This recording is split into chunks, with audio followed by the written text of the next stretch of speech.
Let's talk about my guide to writing. There I am right there. My beard may be that long come wintertime, but I definitely have a laptop, and I can also say that the pipe is not my thing either. So close enough. This guide to writing is meant to be sort of like a supplement to my general expectations as to what successful students in the past have done in their writing, both on the page and sort of from like a mental place. And in the process of thinking about what my best, most successful or most effective students have done, I tried to cull together all the different elements of writing and kind of being a student, like academic skill, type situations that I can share with you that can save us both some time. I don't want to have to point these things out to each of you on an individual level, although I really do think that my best teaching comes with one-on-one interactions with the comments that I make on your essays and the ways I can sort of spot check each of your strengths and areas need of improvement. However, these are things that are kind of across the board true that I would like you to kind of keep in mind as you write for me. There's not going to be times where these ideas don't apply in some regard. Hopefully you've heard of some of these, but if not, you're going to hear them from me right now. So let's dive in here. The idea of history lessons is an important one. Now, I think it's a safe way to write, to begin a paper, any essay really, with like the history of your subject, where it began, what main people sort of brought it to be, those sorts of things. I'm not interested in any of that in my classes. You can assume that I know plenty about whatever subject you're writing on within reason. Okay, and as a result of that, I'm more interested in what you're contributing to the conversation that's going on about your subject matter. Okay, and that brings us to this idea here, fresh thinking. Fresh thinking, it comes up in a couple different places. So as you are considering your topics, as you're organizing your ideas, if you're thinking about what am I adding in terms of fresh thinking to the ongoing conversation, then you're doing good work. So how do you do this? How do you keep a focus on the fresh thinking? Stay away from topics that sound like they're easy on the surface. Topics, of course, like reproductive rights, maybe the welfare state, the death penalty, those sorts of hot button issues that nobody's really writing much more about these days. Now, if there's some sort of new angle that you want to try to take on it, I'm all ears. Send me an email. We can discuss ways to make your topic relevant or vital in 2017 or 2018, which leads me to my next point. What is relevant today? What's relevant next year? I want those ideas to end up mattering more than arguing about things that happened in the past or covering history lessons that, I don't know if you're Game of Thrones people, but one of my favorite quotes from Game of Thrones is, "The past is written, the ink is dry." And isn't that true? Thank you, Three-Eyed Raven. There's not a whole lot we can do about the things that have happened in the past, so why rehash them, at least in this academic setting? I would rather you try to lock into subject matters, arguments, perspectives that have relevance today and even more importantly tomorrow. So don't, well, let's just skip to the next one here. Do not start your essays with a history of your topic's origins. You're wasting time. You're kind of circling the runway of ideas, but you're not really landing on one. So don't bore me, I guess. That's probably the best way to put it. Don't bore me with a history lesson that I probably already know at least some of. And if I don't know the history of your subject matter, well, then that's on me to learn that history. Okay? Take risks. I should have this much bigger and much bolder. There's so much to be said for students who are risk takers, who try to get out of their comfort zones.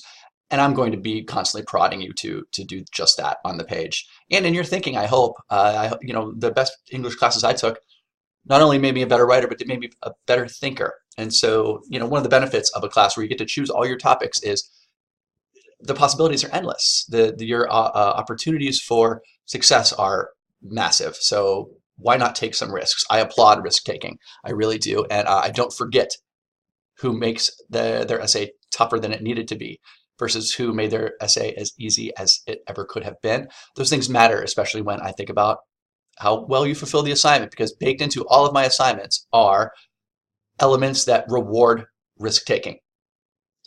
Does that mean you can succeed with like a 5-paragraph essay? Sure you can. There's lots of paths to success. You're going to do something more interesting and probably a little more vital or important if you don't get hung up on the conventions of traditional essay writing, because there really aren't any. It's kind of a myth. Kind of like grammar. And we're not going to talk too much about grammar today, but the idea of correctness is kind of a myth as well if you study up on those sorts of things. Okay, keep your audience in mind as you write. Your readers, that's a fancy way of saying me, I'm a discerning, sophisticated folk, and I'm interested in what you have to say, but I'm also expecting your writing to have a clear purpose and a respectful approach. Okay, and again, just to drive this point home with as many spikes as I can, you can count on your readers to know the history of your topic. I don't need a ton of context. These papers are the essays that you write are going to be way too short for that to come to bear. Okay, this is the part, if this were a face-to-face class, I would be asking for questions. So I can't obviously ask you for questions, but if you have any, feel free, of course, to send me an email about anything and everything that you ever come across in classes, anything that you want some clarity on, as long as you've looked everywhere. I don't like the emails, of course, that say, you know, what's due this week. Like that information should be readily apparent to you. Anyway, back to my guide to writing here. And this background is a lovely painting from Salvador Dali, one of my favorites. Having a clarity of purpose.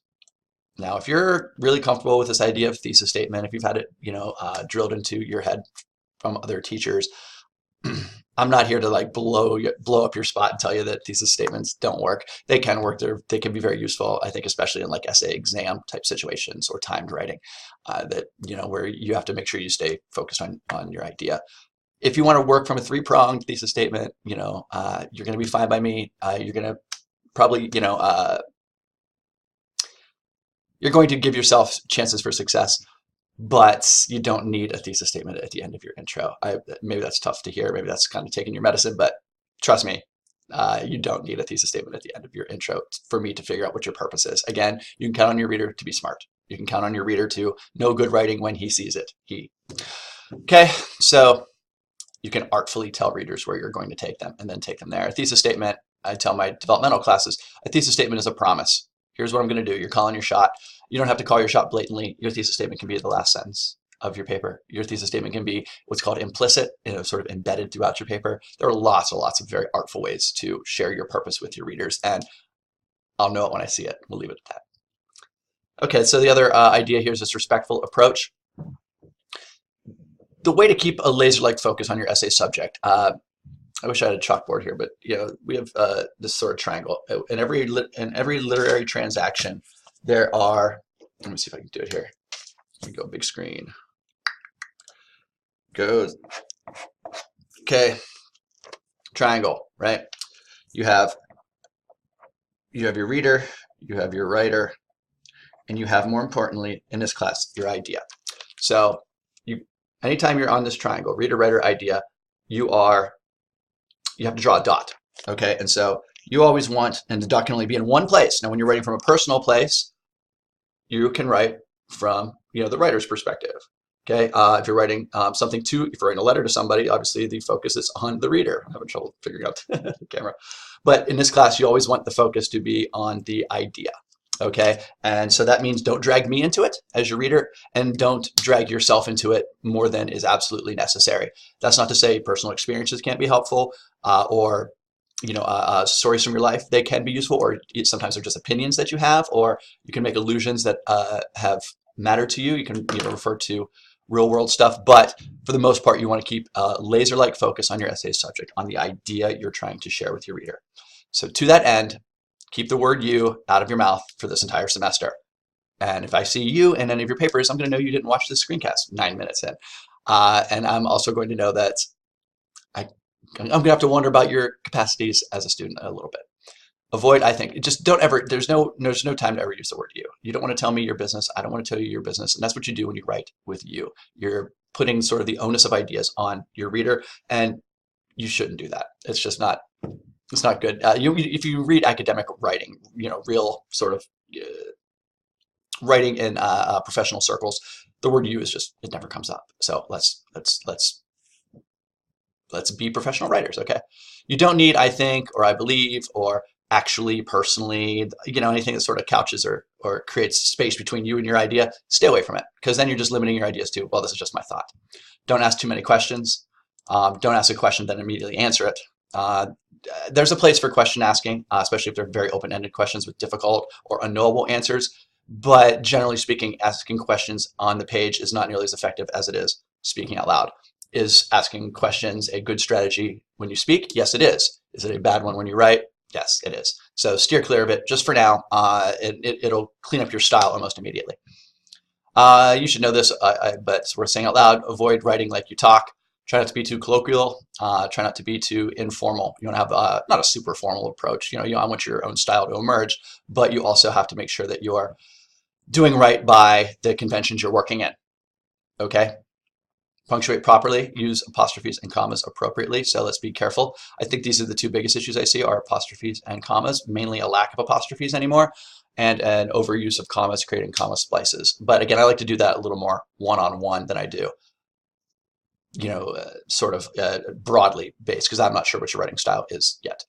And we all use exclamation points, especially in text and messages and snaps and everything else, to convey emotion or passion or some sort of energetic investment in whatever you're writing on. And people need to see those exclamation points, because there's a big difference between NO period and NO exclamation point, especially yes and yes exclamation point, right? So I get that, but again, you want to have a bit more of an austere or restrained approach in academic writing. And as a result, do not pepper your papers. Stay away from exclamation points as much as you're humanly able, please. This is just a little more philosophical. There's one of my favorite paintings by Michelangelo Caravaggio called Card Sharps. You can see these two guys ripping off the rich boy. Think about what it's like to be read. Not every painter starts off thinking like, what will my painting look like in a museum? But let's start off that way. Why not? Think about what it's like to be read. What do you want your reader, my experience to be? What should your reader come away with? And your peers when you do peer review as well. So if you keep an eye on these ideas about what it's like to be read, and for some of us that's a kind of a radical idea. Does it feel like for my writing to be read by other people? Think about it that way. Don't shy away from the deeper questions.